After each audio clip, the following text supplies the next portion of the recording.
Good evening, everyone. Welcome to the April 20th regular meeting of Council. I'd like to first recognize we are gathered on the traditional territory of the Samick First Nation. Our clerk tonight will be Ms. Sheila Gurry. We have everyone here in attendance tonight. Tonight's regular meeting of Council will be held in accordance with the Community Charter and Council Procedure Bylaw 2018, number 7272. If during the meeting any member of the gallery has a question regarding an agenda item, please write down your name and the agenda item on the sheet. On the table to the double doors to my left where the question period sign-up sheet is located. Please note that the Council Procedure Bylaw states that questions will only be taken on staff reports, consent items, or other business items. I note that we appear to only have one member of the general public here tonight who I think is well familiar with the usual rules and comments I would make about behavior, so I'm not going to bother read them tonight. The first item on the agenda is the introduction of late items, Ms. Gurry, and we have several. Yes, thank you, Your Worship. For late items this evening, we have agenda item 13A, development permit application number DP 1402 for 270 Neen Road. We're adding a delegation from Paul Chapman. For agenda item 13B, liquor license application number LA 167 for 25 Front Street. We're adding a delegation from Finn Edwards. And for the last is the addition of 17A, AVICC resolution, re-streamlining the MRDT renewal process. And that's it, Your Worship. Thank you very much. Motion for adoption of the agenda is amended. Moved Councillor Perino, seconded Councillor Manley. All those in favor? Any opposed? None. Motion carries. Your Worship, my apologies. I was supposed to note that for agenda item 12D, the amenity cost charge bylaw, the attachments were out of order, so we have corrected the order and republished it as such. Sorry about that. Thank you very much. As I say, no minutes to adopt. And on to the Mayor's report. Just a couple of items tonight. The first is to announce again what was happily announced on Saturday and is well known to those residents in particular of the South End. The community celebrated the official opening of the new recreational trail segment of the ENN Trail connecting Hecate Street and 7th Street on Saturday at 12:30. A ribbon cutting ceremony took place at the Bingkey Food Forest as part of a larger Earth Day neighborhood event highlighting environmental stewardship, active transportation, and community connection. This new section adds 1.2 kilometers of soft surface trail to the ENN existing trail. It was delivered through a collaborative partnership between the City of Nanaimo, the Island Corridor Foundation, and Southern Rail. This new section provides a safe, dedicated space for walking, cycling, and other forms of active transportation along a heavily used rail corridor. The extension fills a key gap in the trail network, improves safety for people of all ages, including children traveling to and from school, and reflects a shared commitment to enhancing connectivity, recreation, and sustainable transportation in Nanaimo. And again, a very sincere thank you on behalf of the city to all of those who attended on Saturday, but those who made this happen. It's a wonderful addition to the community.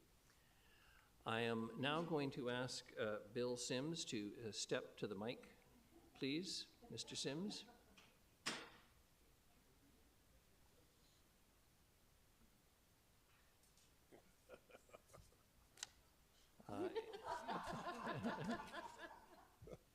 It's all right. It's not school, and you're not quite that young man that is shown in the photograph. On behalf of Council for the City, we want to extend our very sincere appreciation and warmest congratulations to you on your retirement after more than 30 years of outstanding service to this community. Your career with the city is a remarkable reflection of dedication, expertise, and an unwavering commitment to public service. Beginning as an engineering development technician, Bill progressed through the roles of engineering technologist, infrastructure specialist, manager of water supply, director of engineering and public works, and ultimately finishing as the general manager. At every stage of your professional journey, you brought thoughtfulness, integrity, and a steadfast focus on serving the community. One of your most significant and enduring contributions has been in shaping the Nanaimo's water infrastructure. Your leadership and technical expertise were instrumental in guiding one of the largest and most consequential infrastructure projects the city has ever undertaken, the water treatment plant. And I'd be remiss if I didn't mention Richie Fulla, whose spouse is with us tonight as well. someone who, like you, was associated with water for a very long time in this community. This transformative project has strengthened the reliability, safety, and resiliency of Nanaimo's water supply for generations to come. Your vision, your persistence, and ability to navigate complex regulatory, technical, and community considerations were central to its success, and you have left a lasting impact on the city of Nanaimo and its residents. Throughout your career, you consistently demonstrated collaborative leadership, sound judgment, and a deep respect for the role of local government. You mentored and inspired many colleagues, built strong relationships across departments, and earned the confidence and respect of council, staff partners, agencies, and most importantly, the public you have served so well. The legacy you leave behind is both substantial and enduring. Nanaimo is better prepared for the future because of your contributions, values, and strong commitment to excellence in public service. While your experience and insight will be greatly missed, your impact will continue to be felt across the organization, will continue and throughout the community, and will serve as a testament to your leadership and your dedication. So as you begin this well-earned next chapter, we wish you a retirement filled with good health, fulfillment, and many other opportunities to enjoy time with family and friends, plus pursue new interests and adventures. So, Bill, thank you for your extraordinary service to the city and for the incredible legacy you leave. We wish you every happiness and success in the years ahead. And the words are really quite simple and very heartfelt from me and on behalf of all of council and those who've worked with you. We're all going to miss you. Thank you. Thank you, Council.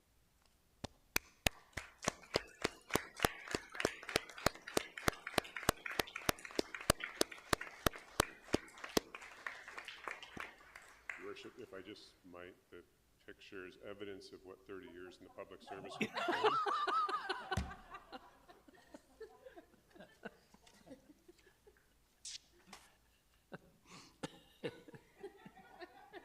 Here today, gone tomorrow. Okay. We have no presentations. We have no committee minutes. A motion for adoption of consent items. Moved Councillor Thorpe, seconded Councillor Perino. All those in favor? Any opposed? None. Motion carries. We have no delegations unrelated to agenda items. Administrative reports. The first is the alternative approval process results, municipal boundary extension. Ms. Gurry, the floor is yours, please. Yes, thank you, Your Worship. So happy to be here in front of you this evening to provide the results for the alternative approval process, which closed 4:30 p.m. on April the 13th, and there was a total of 287 responses. Therefore, we have received approval of the electors, and the next steps would be that Council directs staff to submit all necessary documentation to the Ministry of Housing and Municipal Affairs to request the boundary extension to include IRs 1, 2, 3, and 4 in the city of Nanaimo. Thank you very much. Moved by Councillor Manley, seconded by Councillor Perino. Any discussion on this? Seeing none, all those in favor? Any opposed? None. Motion carries. I can't resist, though, saying something. This is a significant step on correcting a long-standing and historical, frankly, injustice that has been a thorn in the relationship between the city and Snuneymuxw First Nation, and I am delighted to see that the community showed its support by not opposing this. On 12B, we have Development Cost Charge Bylaw Update. Mr. Sims, as your last council meeting, you know, you have to do a little work still. Thanks, Your Worship. And I'm remiss in not sharing some comments at the podium when I had the opportunity, but perhaps a little hard to get it out. But I'd just really like to express my gratitude to yourself and all of council for the opportunities that have presented themselves to me and I've taken advantage of over 30 years, and it's been an incredibly rewarding opportunity to serve this community. Just reflecting that in my tenure, the community's grown from 65 1,000 to 115. And it's just staggering to see that growth and amazing to be a part of. And I'm overwhelmed with gratitude, quite honestly. And hopefully that gratitude will extend to your next report, which is really just to seek the first 3 readings of the bylaw to update our development cost charge for critical infrastructure only. As you've recalled in the February report, there was a whole suite of bylaws, including for police and fire, and the amenity cost charges, and those, in accordance with your direction, have been staggered now, so that the development cost charge bylaws in front of you tonight are for the critical infrastructure pieces, and I just want to reiterate those are transportation, water distribution, that's our internal network, our water supply, drainage, sewer, parks, and the South Nanaimo transportation area-specific DCC. So there's 2 separate bylaws. One is citywide for those subjects, and then the second set of bylaws is for the South Nanaimo specific area. So, Your Worship, this has been the subject of quite a number of sessions with council, with the public, and with developers. And I will note that it is critical to funding infrastructure that, in fact, supports growth. We're finding ourselves certainly in a number of pieces of infrastructure behind the 8 ball, as far as capacity is concerned. And every time, and this has been a long time coming, this particular DCC bylaw, COVID, et cetera, but the more we delay, the later the collection comes, the more restrictions there are likely to occur on development, on growth. If we don't have the projects, if we don't have the funding that supports those projects, we'll find ourselves not being able to support growth. So with that, staff is here with any questions, or to answer any questions, and I'm happy to as well. Thank you. Thank you very much. Any questions for Mr. Sims, Mr. Rosen? Not seeing any. Councillor Gesselbrock?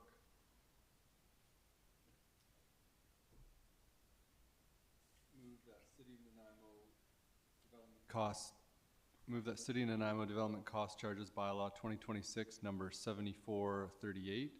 That City of Nanaimo Development Cost Charge Bylaw 2026 number 7438 pass first reading. Seconded, Councillor Manley. All those in favor? Any opposed? Councillor Brown? Motion carries. The bylaw pass second reading. Seconded, Councillor Thorpe. All those in favor? Any opposed? Councillor Brown? The bylaw pass third reading. Seconded, Councillor Hemmons. All those in favor? Any opposed? Councillor Brown? Motion carries. Move that the South Nanaimo Area Specific Transportation Development Cost Charge Bylaw 2026 number 7434, a bylaw to impose transportation development cost charges in the South Nanaimo area, pass first reading. Seconded, Councillor Eastmere. Your Worship, apologies, I have bylaw number 7439. And I don't believe that's what was read. Okay. I've got 7439, South Nanaimo Oh, area. pardon me, sorry about that. Thank you, sorry. 38 and 39. Don't I wish I was that young again? I'll read it one more time. That South Nanaimo Area Specific Transportation Bylaw number 2026, number 7439, pass first reading. Seconded, Councillor Eastmere. All those in favor? Any opposed? Councillor Brown? Motion carries. That the bylaw pass second reading. Seconded, Councillor Eastmere. All those in favor? Sorry, Councillor Brown. Wish to say something, please. I do, and I'm not going to make my comments long because I know I want to respect the council has a lot of debate around this and got to the bylaws in front of you. I won't be supporting this because I don't agree with the phasing, nor do I agree with I think the project list is too big from a geographical perspective, and I think when taken together, it's not the greatest with respect to the assets the city controls and the growth that, that we might accommodate in the future. So for those reasons, I won't be supporting it. Thanks. Thank you very much. All those in favor? All those opposed? Councillor Brown, motion carries. Thank you. And that the bylaw pass third reading. Seconded, Councillor Thorpe. All those in favor? Any opposed? Councillor Brown, motion carries. Thank you. The next is C, the South Nanaimo Transportation Development Cost Charge Reserve Fund Bylaw. Ms. Mercer, please. Thank you, Your Worship. So with the creation of the South Nanaimo Area Specific Transportation DCC bylaw, a corresponding reserve fund bylaw is needed to keep an account of the funds collected for this function. So only projects identified in that South Nanaimo Area Specific Transportation DCC bylaw can be funded from this reserve fund. So staff are here looking for first readings of the bylaw tonight. Thank you. Not seeing any questions for staff. Councillor Gesselbrock. Move that the South Nanaimo Transportation Development Cost Charge Reserve Fund Bylaw 2026, number 7444, pass first reading. Seconded, Councillor Thorpe. All those in favor? Any opposed? None. Motion carries. Move that the South Nanaimo Transportation Development Cost Charge Reserve Fund Bylaw 2026 pass number 7444, pass second reading. Seconded, Councillor Hemmons. All those in favor? Any opposed? None. Motion carries. And move that the bylaw pass third reading. Seconded, Councillor Perino. All those in favor? Any opposed? None. Motion carries. The next is D, Amenity Cost Charge Bylaw. Mr. Holm, good evening. Good evening, Your Worship and Council. I'm going to turn this over right away to Lisa Brinkman, the Manager of Community Planning, who's led this project. Thanks. Ms. Brinkman, good evening. Welcome. Good evening. This report introduces the amenity cost charge bylaw number 7440, the ACC bylaw.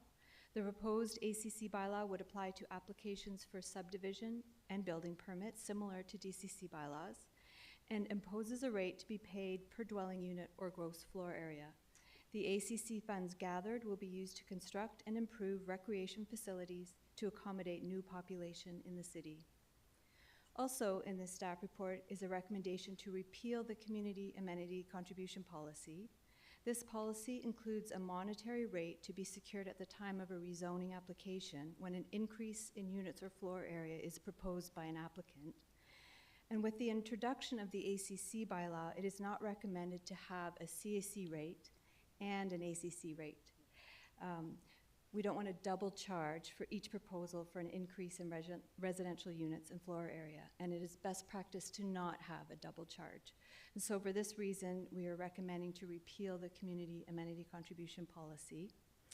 However, when it is appropriate to secure an in-kind amenity at the time of a rezoning application, we do have policy in section E4.2 of City Plan to allow staff to have those negotiations with an applicant.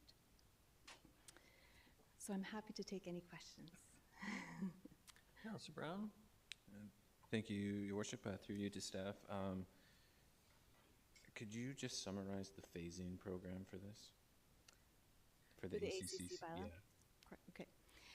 It is proposed tonight or recommended tonight to consider pass first, second, and third reading, and then we'll bring it back in May for adoption.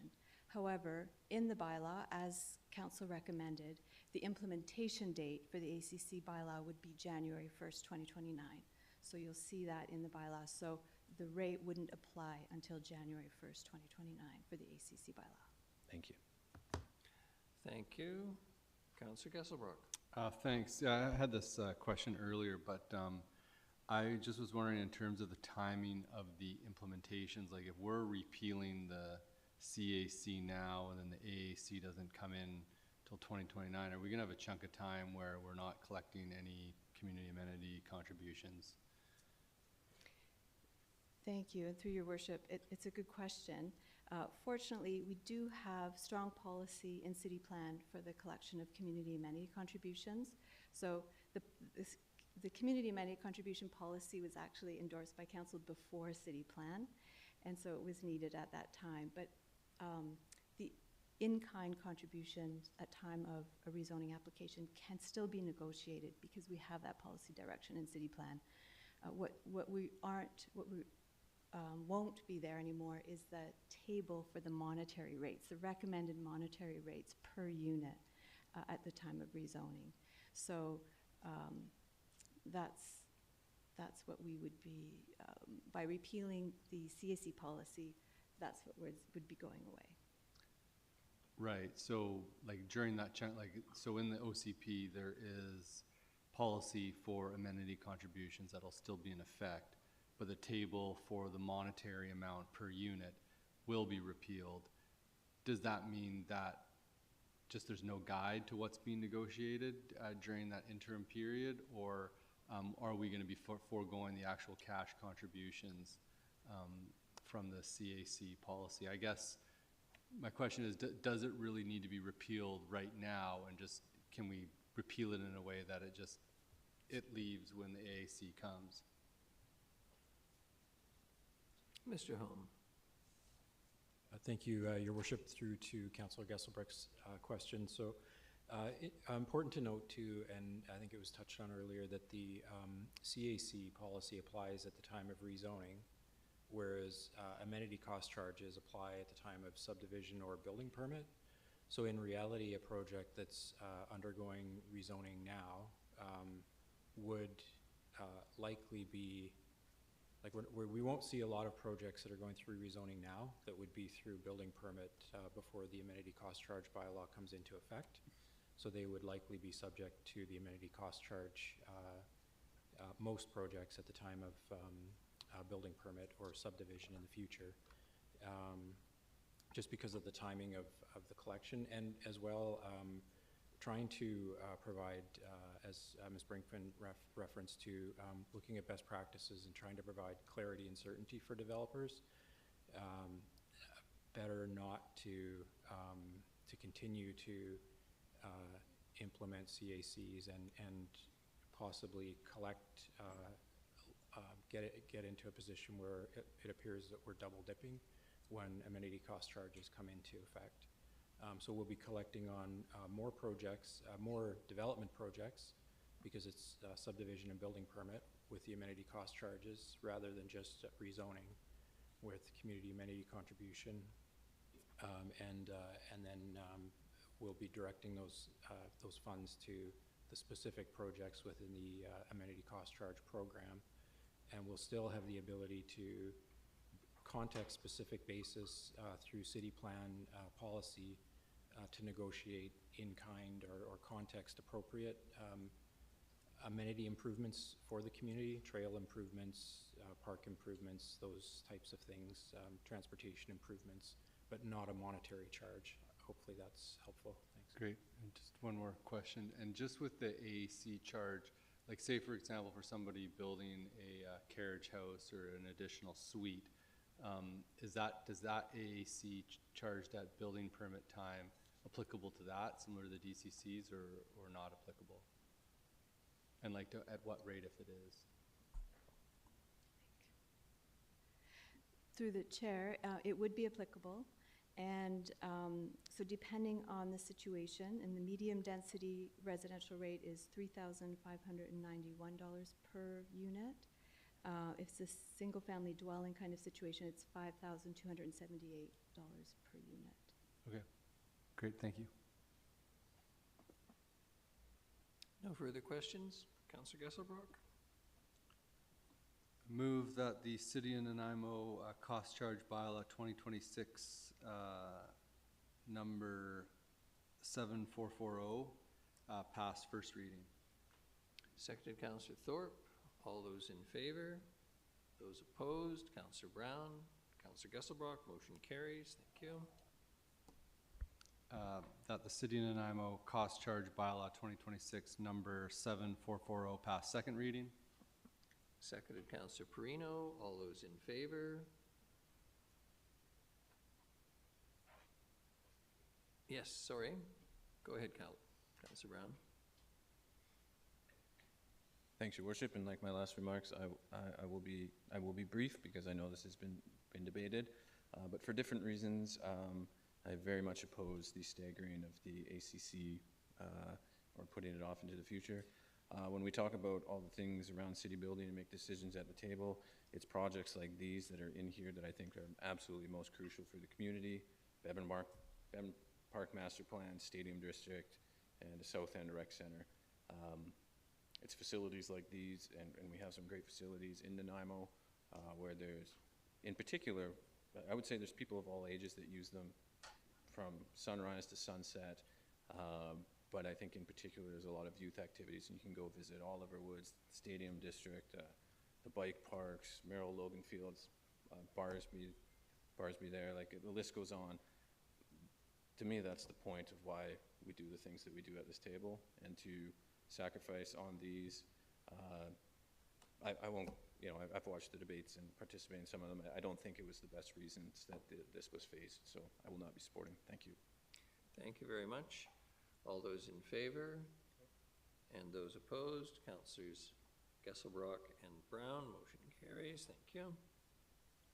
That the community amenity cost charge bylaw pass third reading. Seconded Councillor Hemmons. All those in favor? Any opposed? Councillor Brown. That the community amenity contribution policy be repealed. Seconded Councillor Thorpe. All those in favor and those opposed? Councillor Gesselbrock. Thank you. The next is E, Amenity Cost Charge Reserve Fund Bylaw. Ms. Mercer, please. Thank you, Your Worship. So as with DCC funds, the creation of a new amenity cost charges bylaw requires a corresponding reserve fund bylaw to keep an account of the funds collected from this function. So only projects identified in the ACC bylaw can be funded by this reserve fund. So staff are looking for first 3 readings of the bylaw. Thank you very much. Questions for Ms. Mercer? Not seeing any. Move that the amenity cost charge reserve fund bylaw 2026 7445 to establish the amenity cost charge reserve fund pass first reading. Seconded Councillor Armstrong. All those in favor? Any opposed? None. Motion carries. That the amenity cost charge reserve fund bylaw number 2026 number 7445 pass second reading. Seconded Councillor Eastmere. All those in favor? Any opposed? None. Motion carries. That amenity cost charge reserve fund bylaw number 2026 number 7445 pass third reading. Seconded Councillor Perino. All those in favor? Any opposed? None. Motion carries. On to F, Development Cost Charge Reduction Bylaw. Back to Mr. Holm. And then Ms. Brinkman, or? Thank you, Your Worship. Yes, I'll immediately turn it over to the indispensable Lisa Brinkman, Manager of Community Planning. Thank you, Mr. Holm. So the Development Cost Charge Reduction Bylaw number 7449 is presented for consideration of first, second, and third reading. Bylaw 7449 will continue the city's practice of offering a 50% DCC reduction for not-for-profit rental units and supportive housing units with updated criteria. If 3 readings are given today, Bylaw 7449 will be brought forward for consideration of final reading along with the proposed 2 new DCC bylaws, 7438 and 7439 in January 2027. Thank you. Any questions? Councillor Perino? Thank you, Your Worship. And just a question through you to Ms. Brinkman. So if it was to be passed, when would it officially start? I realize there's the adoption and so forth, but if all that was to be passed, when would it officially start? It would officially start the date of adoption. Okay. So, yeah, but keeping in mind, in our current DCC bylaw, we have a program for 50% DCC reduction, so it would be replacing that. That Yeah. one, okay. Well, I'll wait for the vote, thank you. Thank you. If no further questions, Councillor Gesselbrock? Move that City of Nanaimo Development Cost Charge Reduction Bylaw 2026 number 7449 to offer 50% DCC reduction for not-for-profit rental housing and supportive housing pass first reading. Seconded Councillor Eastmere. All those in favor? Any opposed? Councillor Perino? Motion carries. That the City of Nanaimo Development Cost Charge Reduction Bylaw 2026 number 7449 pass second reading. Seconded Councillor Hemmens. Comment? Councillor Perino, you wish to speak? Thank you, Your Worship, and I'll make this brief. We did discuss this at length, and my concern is that the 50% DCC reduction, I feel, for the not-for-profit rental housing and supportive housing, I wish it was 75%. I think we could do more. I think it's one of the areas that we desperately need. More people need to be in housing as much as possible, and I'd like to see those DCCs reduced as much as possible. I know we've debated it, but I will be voting against it. Thank you very much. All those in favor and those opposed, Councillor Perino, motion carries. Thank you. Councillor Gesselbrock. Move that the bylaw pass third reading. Seconded Councillor Hemmens. All those in favor and those opposed, Councillor Perino, motion carries. Thank you. We're on to item 13, development reports, and the first is development permit application number DP 1402-270 Neen Road. And we do have a delegation. Paul Chapman. Mr. Chapman, you've been here often enough. You know the drill. 5 minutes. When there's a minute left, I'll let you know. Good evening and welcome. Just introduce yourself for the record. Hello, everyone. I'm Paul Chapman with the Nanaimo and Area Land Trust. I live in the Old City Quarter in the Nunavut Territory. I've grown this beard in honor of Bill Sims, so, and I've scaled it to my height, so I think that's a good fit. You don't have to carry on with the upper version. Try my best. I wanted to come before council today because this proposal represents, you know, the work that you've done with the net gain provisions of the bylaw 4500. It, you know, in the where the disturbance of a sensitive ecosystem is happening, replacing that habitat at 2.5% is like that's an amazing thing, and I think that you guys should deserve credit for making that bylaw happen, making that net gain principle part of the bylaw. It's really nice to see that being followed without it having to be, without people needing to be reminded of it. And also to see that the riparian setbacks in this are being guaranteed through covenant and through fencing and signage, and that the decision before you is making the buildable lot size smaller rather than making the riparian area smaller. So I wanted to say, in case you guys need anything to bolster yourselves over the next few days, you should take some credit that the good work you've done is, you know, these are your good work bylaw chickens coming home to roost. So just thank you for that. Take care.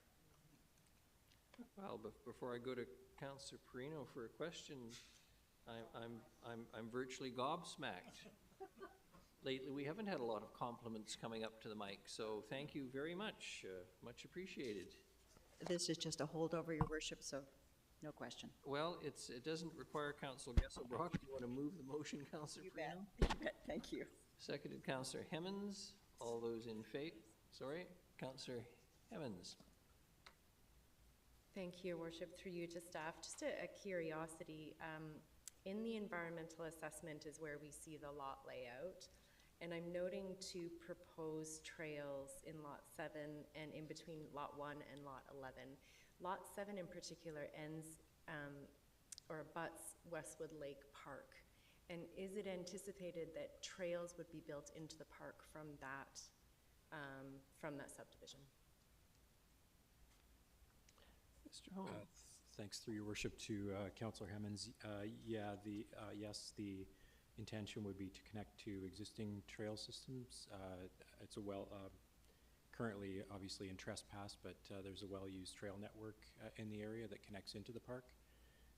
And there's also a provision for a small amount of potential parking there for a minor trailhead that would be provided with additional access to Westwood Lake Park. Thank you. I'll just indicate my support now. Thank you. Thank you. No further debate. All those in favor and those opposed, none. Motion carries. Thank you. The next is 13B, liquor license application number LA 167-25 Front Street. We do have a delegation, Finn Edwards.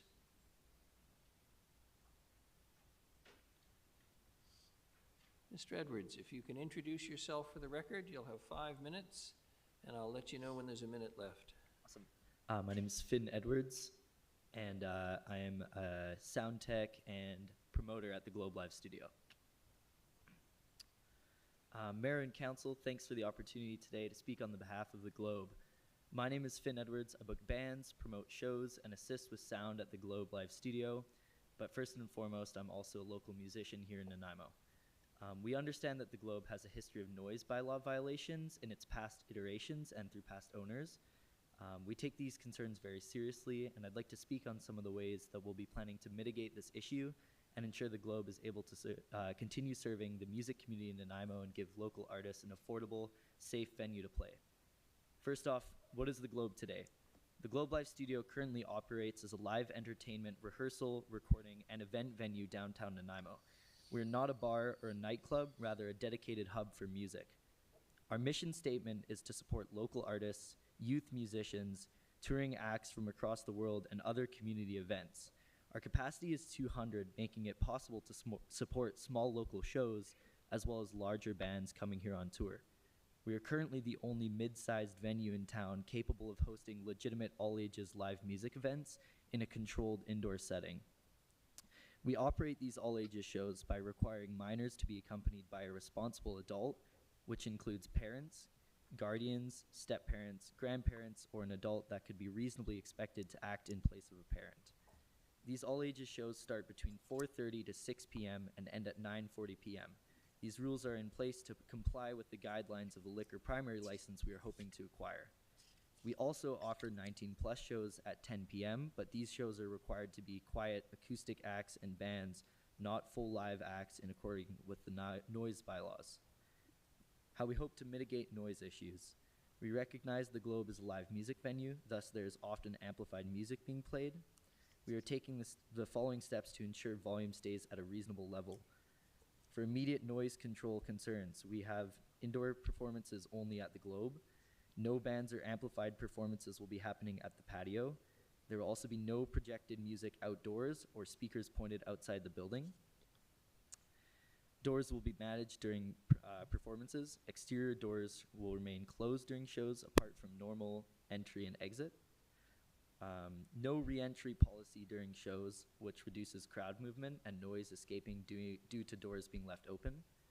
And again, shows will end at 9:45 sharp to ensure minors are exited by 10 and loud music is over well before the 11 p.m. noise bylaw.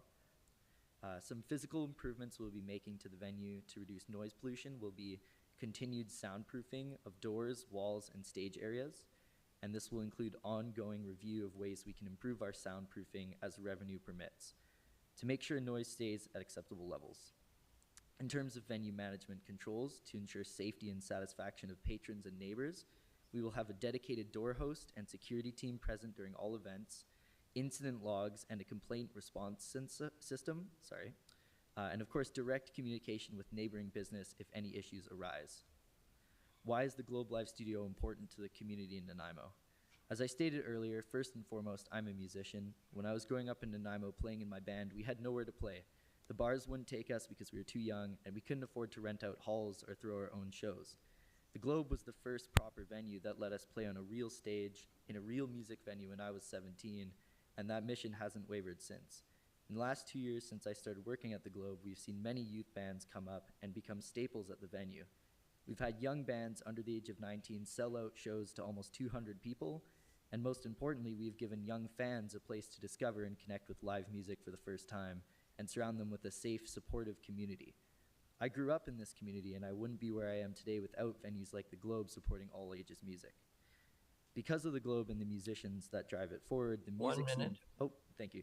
The music scene in Nanaimo is stronger than it has been in years, with countless active local bands and bands from all across Canada, the States, Europe, and more coming here on tour. But the hard truth is we won't be able to keep this venue alive without a liquor license to help cover expenses and staffing. We are hoping that the council takes our application into consideration and we will take all necessary steps to ensure satisfaction of our neighbors, because Nanaimo's music scene is truly special, and we hope to keep supporting it for years to come. Thank you. Thank you. Councillor Armstrong has a question, please. Thank you. Oh, Mr. Edwards, the honor of presenting also means you My have apologies. to answer questions.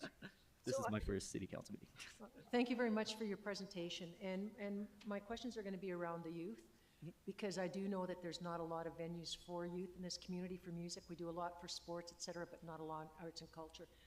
When the youth are playing there, is there an opportunity for them to get payment, or is it just a way for them to get themselves known?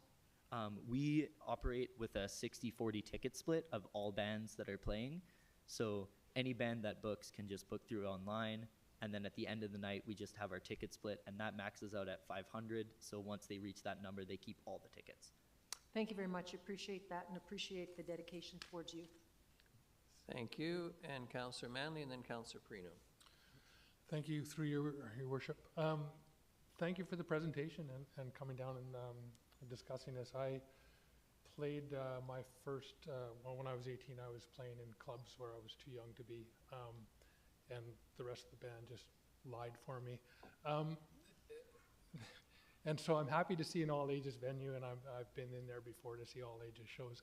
My question is about the patio, because I think this is one of the when you see the comments that came in about concerns of neighbors, is that the patio's outdoors, people are going to be outside smoking. You have a no re-entry policy for people leaving through the front, but what are you going to do about noise mitigation for people out on the back patio to smoke?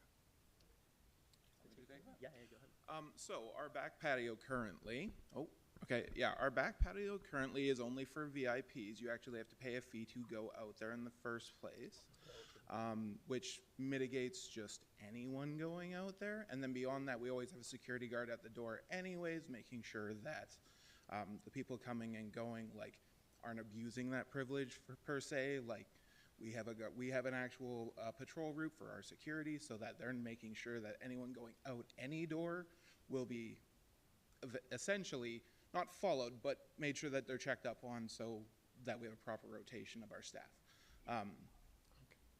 As far as the door opening and closing, currently we don't get a lot of people going up there, and that's probably just because people aren't smoking as much as they used to, if I'm being honest with you. Yep. But it's also just a good place for the bands after their show to go up to and relax, and that's really all it's used for currently.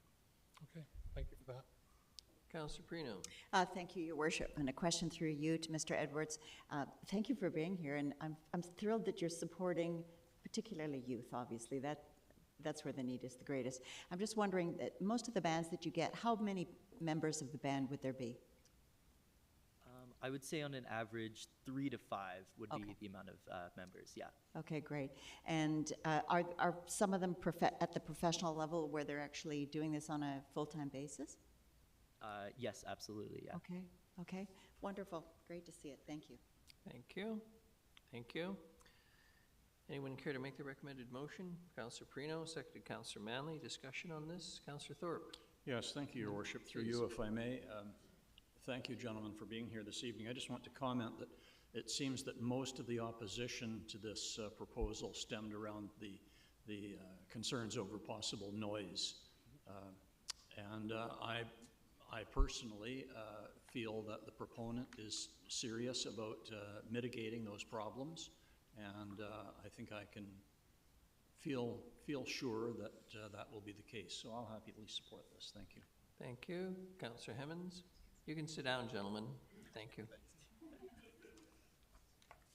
Thank you, Your Worship. Speaking in support, I have friends who use the Globe a lot, some youth who play there and listen to music there. And to Mr. Edwards, I just want to say you're one of the younger people who was presented to council, and you came batting for the arts, and I just love that, so thank you. This has my full support.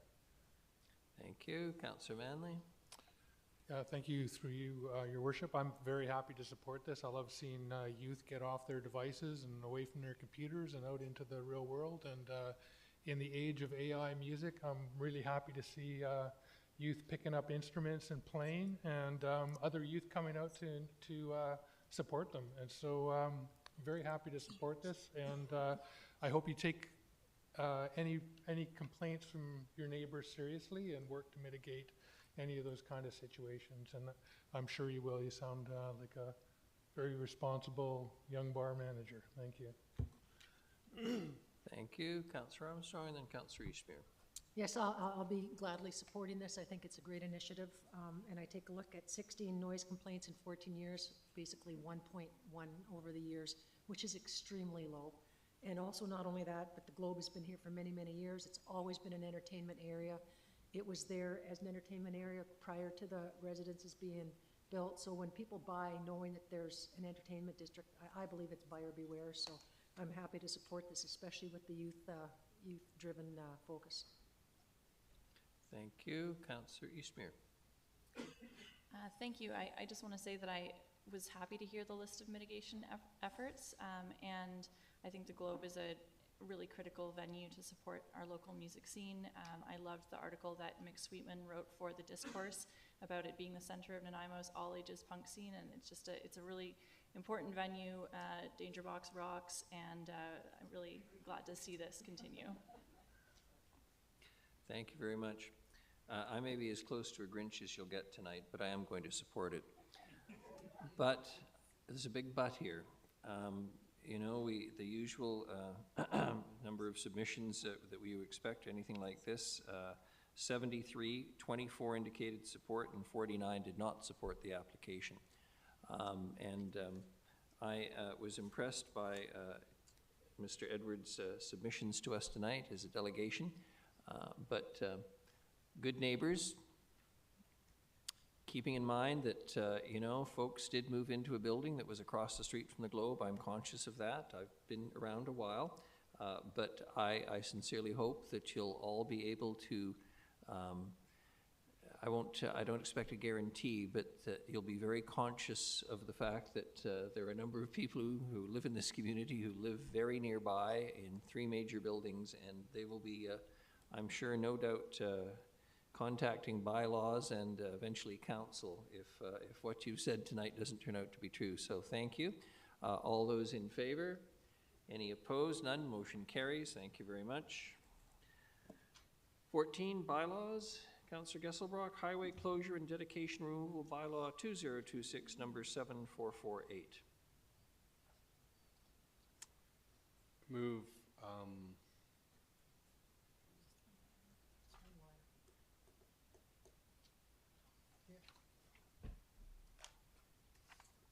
move that highway closure and dedication removal bylaw 2026 number 7448 be adopted. Seconded, Councillor Thorpe. All those in favor? Any opposed? None. Motion carries. We have no correspondence. We have no notices of motion. Under other business, we have AVICC resolution re-streamlining the MRDT renewal process. It is a late item and a request that Council rescind the following resolution carried at the Council meeting held January 19th, 2026, that Council direct staff to submit the resolution streamlining the MRDT renewal process as presented in the report titled 2026 Association of Vancouver Island and Coastal Communities Resolutions, and we've received information respecting why that request is made. Moved by Councillor Perino, seconded Councillor Hemmons. All those in favor and any opposed? None. Motion carries. Thank you. Anything on question period, Ms. Gurry?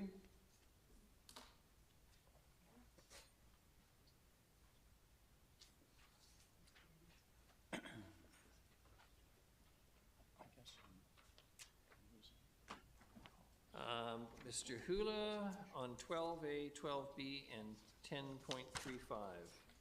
Please. Yeah, I won't keep you very long. First, on the 3.5 Nanaimo Climate Action Hub, just a question. They're getting a $3,000 grant, and since the city is still under the climate emergency since 2019, is this the group that provides the baseline data for showing where our climate was and the data since then of how it has changed to justify the ongoing climate emergency? And if not them, who is responsible for this? Thank you very much. I'm not sure that Councillor Brown? No, they're not, and the city monitors it where they can with the data sources available through its regular targets and indicators updating through city plan, which you can find the last one on the webpage, and I'm sure there'll be one coming in the future too. Thanks. Sorry, it's where? Where can the public find this? It would be on our webpage, but if you email, we can get you the exact link. Okay. Next, on the water. Since people and businesses generally have a constant use of water for 12B, with the new data centers, they use a lot of water. So do they absolutely have their own water source? And if not, if they are tied into the general water source, are they going to be at least disproportionately charged more because they are adding to the water usage where everyone else is maintaining the water usage?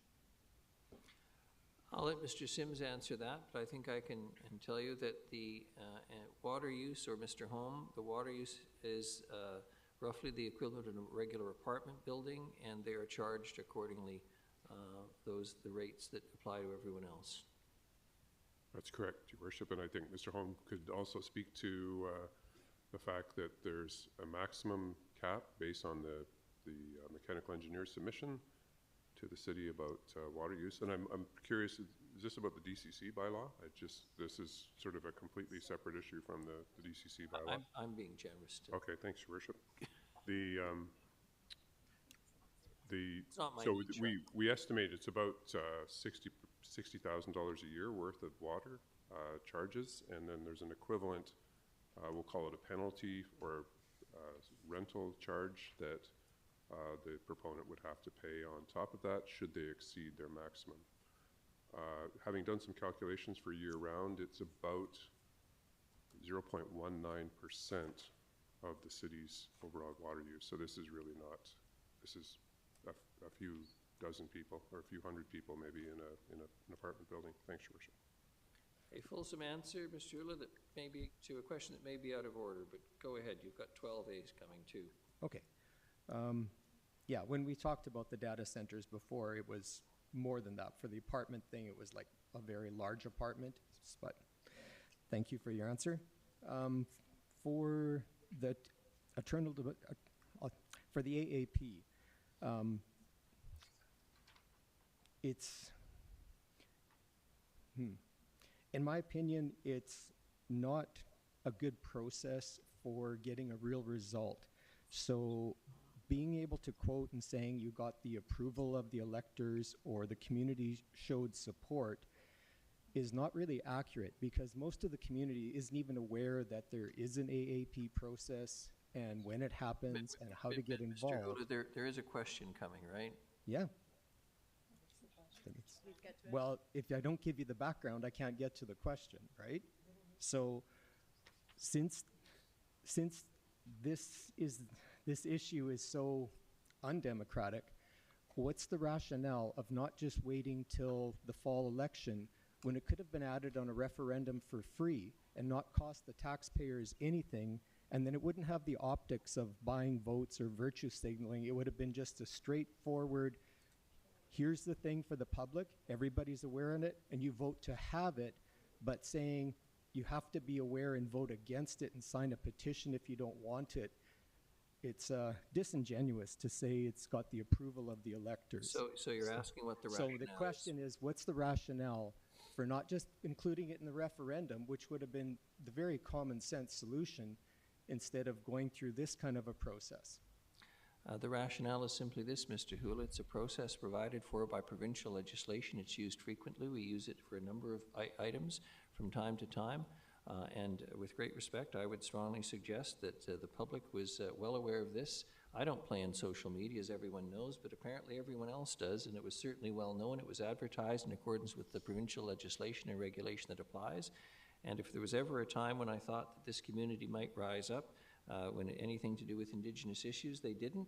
And the number is 287 people who bothered to sign the petition tells me that this community is generally very supportive by their lack of participation in the AAP process by signing the motion. But thank you for your question and your interest in this. Appreciate it. Well, the public can be supportive of Indigenous people and Indigenous rights, but still be opposed to having it presented in this process. And maybe in the future, this could be considered as a better alternative. I've answered your question, sir. This is not a debate tonight, but thank you very much. Thank you. Motion to adjourn. Councillor Eastmere, seconded Councillor Gesselbrock. All those in favor? Any opposed? None. Motion carries. Thank you.